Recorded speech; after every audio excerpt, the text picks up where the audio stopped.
अब सिटी में या फिर आप कह सकते हैं लोकल में कितना दिया टैंक टू टैंक, अब पता कर लेते हैं, कैलकुलेशन करते हैं। 169 की दोनों कंडीशन में आपको कोई भी कॉम्प्रोमाइज नहीं होगा इस गाड़ी के साथ। आपकी गाड़ी बेदर्दी से ना तो खुलेगी, ना फ्यूचर में उसमें खटर पटर की आवाजें आएंगी। काफी ऐसे ब्रांड्स हैं जिसमें सेफ्टी नहीं मिलती लेकिन सब कुछ मिलता है, जिसमें सेफ्टी मिलती है उसमें बाकी कुछ नहीं मिलता है, लेकिन इसके साथ ऐसा नहीं है। लेकिन सेगमेंट में कुछ ऐसी गाड़ियां भी है जो इससे अच्छी फ्यूल इकोनॉमी निकाल कर देती है। दोस्तों 10 लाख से नीचे कई ऐसी गाड़ियां हैं जिसे आप आराम से 15 साल तक चला सकते हैं। अब मैं इतने लंबे समय की बात क्यों कर रहा हूं, क्योंकि गाड़ियां बार बार खरीदी नहीं जाती और 10 लाख से नीचे एक ऐसी गाड़ी है जो आप चलाएंगे तो आप इंजॉय करेंगे, आपकी फैमिली भी इंजॉय करेगी। वो है होंडा की अमेज। और खास बात यह है इसकी कि 10 साल की तो इसमें वारंटी ही आती है। और इसका आपने हमारा फर्स्ट ड्राइव एक्सपीरियंस देखा होगा, वहाँ पर मैंने इस गाड़ी को काफ़ी इंजॉय करा था, इसने काफ़ी इंप्रेस करा था हमें। लेकिन मैं ये चाहता था कि मैं इसको डे टू डे लाइफ में थोड़ा सा इस्तेमाल करके देखूं, इसमें लॉन्ग ट्रिप करूं और साथ के साथ इसका माइलेज चेक भी करूं। इसका हमने माइलेज टेस्ट भी किया है, हाईवे का अलग, सिटी का अलग। और इस वीडियो में इस गाड़ी की सिर्फ और सिर्फ तारीफों के पुल नहीं बांधने वाले हैं हम लोग, इसमें कमियां भी हैं। आप ध्यान से देखना इस वीडियो को ताकि आप उन कमियों के साथ अपनी गाड़ी में 15 साल ना गुजार पाएं। और हाँ, कई ऐसी चीजें भी हैं जो आपको इसको 15 साल तक रखने के लिए प्रेरित भी करेगी। सबसे पहला पॉइंट है इसका नीट एंड क्लीन डिजाइन। 15 साल तक इसका जो डिजाइन है आपको बोरिंग नहीं लगेगा। अब तक की ये सबसे खूबसूरत अमेज है, तीसरी जनरेशन ये चल रही है, सबसे खूबसूरत डिजाइन मुझे ये लगा। बुलेट प्रूफ रिलायबिलिटी के साथ आने वाला ये 4 सिलेंडर IV-Tech इंजन, इस इंजन को आप काफी सालों से जानते हैं, काफी सालों से कई लोग इसको चला रहे हैं, ट्राइड एंड टेस्टेड। पेट्रोल की कीमतें तो बढ़ती रहेंगी, आप गाड़ी को लंबा कैसे रख पाएंगे? तो फ्यूल एफिशिएंसी अच्छी होनी चाहिए या फिर नहीं होनी चाहिए, आइए चेक करते हैं। शुरुआत करते हैं हाईवे से।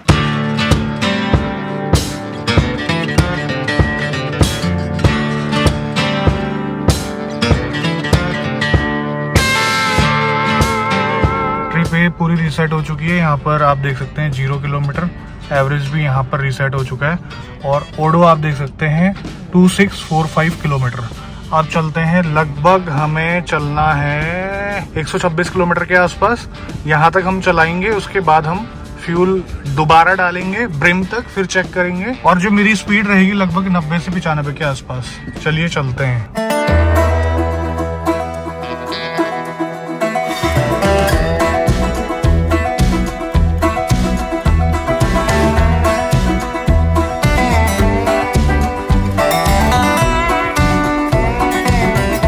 बीच में थोड़ा बहुत ट्रैफिक मिलते रहता है, सिटीज के थ्रू गुजरना पड़ता है। गाड़ी अभी चल चुकी है 77 किलोमीटर, 21.5 किलोमीटर पर लीटर की एवरेज दिखा रही है।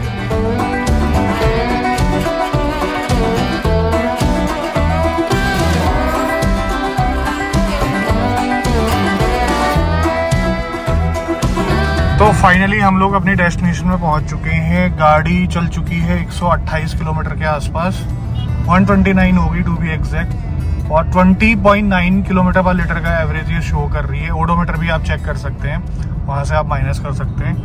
तो पेट्रोल पंप आगे है।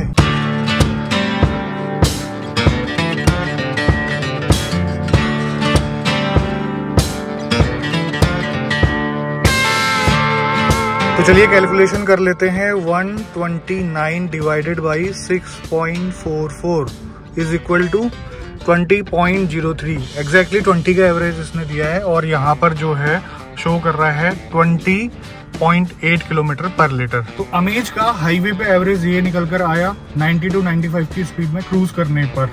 अब इसको सिटी में चला कर देखते हैं। सेम जो है यहाँ पर आप देख लीजिए, ओडोमीटर में किलोमीटर 2775। हम इसको लगभग 100 किलोमीटर के आसपास सिटी में चलाएंगे।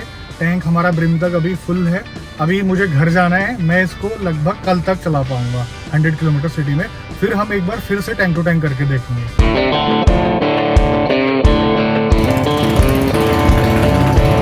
ओके, तो 52 किलोमीटर चल चुकी है गाड़ी और MID में एवरेज शो कर रहा है 15.6 किलोमीटर।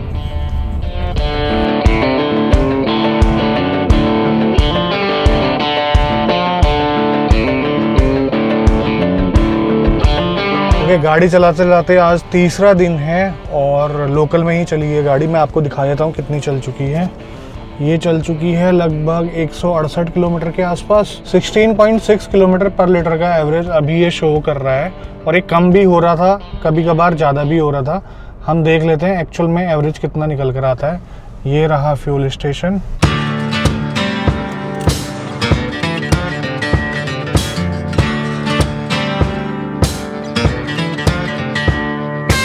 अब सिटी में या फिर आप कह सकते हैं लोकल में कितना दिया टैंक टू टैंक अब पता कर लेते हैं। कैलकुलेशन करते हैं। 169 डिवाइडेड बाई 10.9 लीटर इसमें जो है पेट्रोल आया। 15.50 का इसने जो है टैंक टू टैंक माइलेज दिया, जो कि काफ़ी अच्छा है मेरे हिसाब से। और हाँ, रैश ड्राइविंग मैंने नहीं करी, मैं तरीके से गाड़ी को चला रहा था। रैश ड्राइविंग करता तो एवरेज इससे भी बुरा आ सकता था, लेकिन यहाँ पर डिफरेंस आया है 1 किलोमीटर पर लीटर का MID के कंपैरिजन में। इधर दिखाइए, MID में अभी भी शो कर रहा है 16.5। हाईवे में जो MID था एग्जैक्टली सेम एवरेज दिखा रहा था, यहाँ पर ये सीन है। तो आपको एवरेज कैसा लगा इस गाड़ी का सिटी में और हाईवे में, मुझे कमेंट में ज़रूर बताना। अब कई लोग ये पूछेंगे हमारी सिटी में ज़्यादातर रनिंग रहती है तो क्या ये गाड़ी हमारे लिए सही है, और कई लोगों का ये भी सवाल होगा कि हमको हाईवे में ज़्यादा चलना होता है तो क्या ये गाड़ी सही है। तो अच्छी बात ये है कि दोनों कंडीशन में आपको कोई भी कॉम्प्रोमाइज़ नहीं होगा इस गाड़ी के साथ। इसमें आता है देखो 4 सिलेंडर इंजन। इसका इंजन इतना वर्सेटाइल है ना, सिटी में अगर आप स्लो स्पीड में चल रहे हैं तो इसकी ट्रैक्टेबिलिटी में आपको कोई भी दिक्कत नहीं होगी। कैसे भी ये गाड़ी उठ जाती है, आपको कम से कम इनपुट देना पड़ेगा आपके थ्रॉटल का, आप आसानी से इसको चला सकते हैं। बाकी 3 सिलेंडर इंजन के साथ थोड़ी सी परेशानी होती है सिटी में या फिर बम्पर टू बम्पर ट्रैफिक में, इसमें कुछ नहीं है। और हाईवे में भाई साहब ब्रूटल परफॉर्मेंस चाहते हैं, आप डाउन शिफ्ट कीजिए और इसका 4000 RPM के ऊपर जो परफॉर्मेंस है, ये देखिए 6500 RPM पर रेड लाइन है और हाईवे पे ये बिल्कुल गोली भी हो जाती है अगर आप इसको ऐसे चलाना चाहें तो दोनों ही कंडीशन में, चाहे वो सिटी हो या फिर हाईवे हो, ये गाड़ी आपके लिए बेहतर साबित होगी। हाईवे में आप इसको चलाना चाहते हैं चलाइए बेझिझक, अगर सिटी में चलाना चाहते हैं तो चलाइए। वैसे CVT भी आता है इसमें, उसका भी थोड़ा सा ख्याल रखना अगर आपको मैक्सिमम सिटी में चलना पड़ता है। बजट नहीं है, मैनुअल का ही बजट है, तो भी आपको कोई तकलीफ नहीं होगी। क्लच भी लाइट है इसका। स्टीयरिंग आपको बाकी गाड़ियों से थोड़ा सा हैवी लगेगा, लेकिन कुछ टाइम के बाद आदत हो जाएगी। अब देखो अंदर बैठने के बाद जो इस गाड़ी में फील आता है ना, वो इस सेगमेंट में सबसे बेहतर है। गाड़ी की चौड़ाई देखिए आप, इतना चौड़ा डैशबोर्ड आपने किसी भी सब 4 मीटर गाड़ी में नहीं देखा होगा।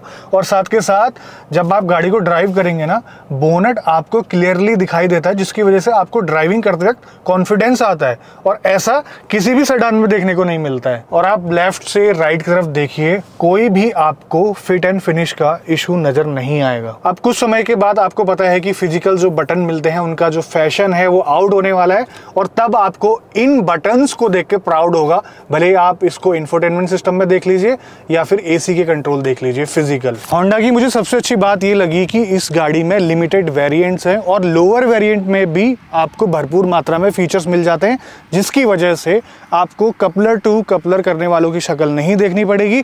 आपकी गाड़ी बेदर्दी से ना तो खुलेगी, ना फ्यूचर में उसमें खटर पटर की आवाजें आएंगी। सेगमेंट की ये एक अकेली ऐसी गाड़ी है जिसमें एडास आता है। भले ही ये कैमरा बेस्ड हो, लेकिन प्रॉपर विजिबिलिटी में ये विदाउट एनी फेलियर काम करता है। इस गाड़ी को इतना चलाने के बाद एक चीज मैंने नोटिस करी, वो काफी जरूरी चीज है, 2-3 महीने में उसकी काफी जरूरत पड़ने वाली है, वो है AC। AC इसका काफी इफेक्टिव है। 45 से 50 डिग्री सेल्सियस में भी ये आपको कोई भी परेशानी होने नहीं देगा, मुझे ऐसा लगता है। दोस्तों सेफ्टी काफ़ी ज़रूरी है, खास करके एक फैमिली कार के लिए। और अच्छी बात ये है कि सेफ्टी के लिए इसमें और किसी चीज़ का कॉम्प्रोमाइज़ नहीं करना पड़ता। काफ़ी ऐसे ब्रांड्स हैं जिसमें सेफ्टी नहीं मिलती, लेकिन सब कुछ मिलता है। जिसमें सेफ्टी मिलती है उसमें बाकी कुछ नहीं मिलता है, लेकिन इसके साथ ऐसा नहीं है। और हाँ, आफ्टर सेल सर्विस होंडा की आपको अच्छी मिलेगी, इंडियन ब्रांड्स जैसी नहीं। और हाँ, इसमें आपको निगल्स भी देखने को नहीं मिलेंगे। और इस गाड़ी की कुछ ऐसी बातें भी हैं जो आपका डिसीजन पलट सकती है, चेंज कर सकती है। सबसे पहली बात, पता नहीं आपको इस गाड़ी की फ्यूल एफिशिएंसी कैसी लगी, जो कि मैंने आपको बताई टेस्ट करके, लेकिन सेगमेंट में कुछ ऐसी गाड़ियां भी है जो इससे अच्छी फ्यूल इकोनॉमी निकाल कर देती है। और साथ के साथ जो दूसरे ब्रांड्स हैं वो आपको सेम सेगमेंट में फैक्ट्री फिटेड सीएनजी का भी ऑप्शन देते हैं। होंडा देती है, लेकिन थर्ड पार्टी से वो थोड़ी सी रिस्की हो जाती है आपके लिए। और डीलरशिप नेटवर्क होंडा का कुछ खास नहीं है। काफ़ी ऐसी जगह है जहां पर 100 किलोमीटर दूर गाड़ी की सर्विस के लिए जाना पड़ता है। तो मैं ये कहना चाहूँगा, इतनी दूर अवॉइड करें, आप दूसरे ब्रांड्स पर भी जा सकते हैं बिना किसी परेशानी के। और हाँ, तेज स्पीड के लिए ये गाड़ी बनी नहीं है, इसमें है सॉफ्ट सस्पेंशन। अगर हाईवे में अंडुलेशंस है, तेज स्पीड में इसमें बहुत तेज अप डाउन मूवमेंट होता है, लेकिन 120 तक सब कुछ सही रहता है, स्टेबल रहता है। इसके इंफोटेनमेंट सिस्टम की साउंड क्वालिटी थोड़ा सा निराश करेगी म्यूजिक के शौकीनों को, और साथ के साथ आपको इरिटेट भी करेगी, क्योंकि ये स्मार्टफोन से बार बार डिस्कनेक्ट होता है जब आप लंबे रूट में होते हैं और आप गूगल मैप के भरोसे चल रहे होते हैं। मेरे साथ ऐसा हुआ, इसलिए बता रहा हूँ। 100 किलोमीटर लगभग मैं इस गाड़ी को चला चुका हूँ, ये तीसरी बार बंद हो गया है, मतलब डिस्कनेक्ट हो गया फोन से। अपने आप देखो हो गई है। अगर आप इसको लंबे समय तक प्लान कर रहे हैं तो मैं आपको सजेस्ट करूंगा कि इसकी जो सर्विस है वो ऑथोराइज सर्विस सेंटर में होनी चाहिए, तभी आपको 10 साल की वारंटी भी मिलेगी। लेकिन इसके जो स्पेयर पार्ट हैं और साथ के साथ ऑथोराइज सर्विस सेंटर में सर्विस कॉस्ट है, वो दूसरे ब्रांड के कंपैरिजन में थोड़ा सा आपको ज़्यादा लगेगी। अब आप प्रीमियम प्रोडक्ट ले रहे हैं तो इतना तो आप कर सकते हैं, लेकिन फिर भी इसको मैं थोड़ा सा नेगेटिव मान के चलूंगा। अब देखो, सेडान का काफ़ी कॉमन और नोन इशू ग्राउंड क्लियरेंस का कम होना। अभी तक मैं इसको चला चुका हूँ ख़राब रास्तों में भी, तो उतना ज़्यादा मुझे परेशान नहीं करा। अब आप डिसाइड कीजिए अपने आप कि आपको क्या ऐसी सड़कों पे चलना है। वैसे देखा जाए तो आजकल हर जगह सड़कें बन चुकी है अच्छी, थैंक्स टू गडकरी जी। अगर आप लद्दाख भी जाना चाहते हैं तो अपनी सेडान में जा सकते हैं। बाकी इसके फीचर्स, वेरिएंट्स और ड्राइव एक्सपीरियंस को आपने डिटेल में देखना है तो डिस्क्रिप्शन में आपको वीडियो के लिंक दे दूंगा। फर्स्ट ड्राइव एक्सपीरियंस में मैंने काफ़ी अच्छे से एक्सप्लेन करा है, मैनुअल को भी और CVT को भी। और जहाँ तक मुझे लग रहा है कि आपको सारे पॉइंट क्लियर हो गए होंगे, आपने अमेज को क्यों लेना है, क्यों नहीं लेना है। बट मैं पर्सनली अपना एक्सपीरियंस बताऊं, काफ़ी अच्छा है इस गाड़ी के साथ। अभी जो अमेज बनाई है होंडा ने, वो वाकई में काबिले तारीफ़ है। आज की वीडियो में बस इतना ही, मिलते हैं बहुत जल्द आपसे एक नई वीडियो में। तब तक के लिए बाय बाय, ख्याल रखिए अपना। भारत माता की जय।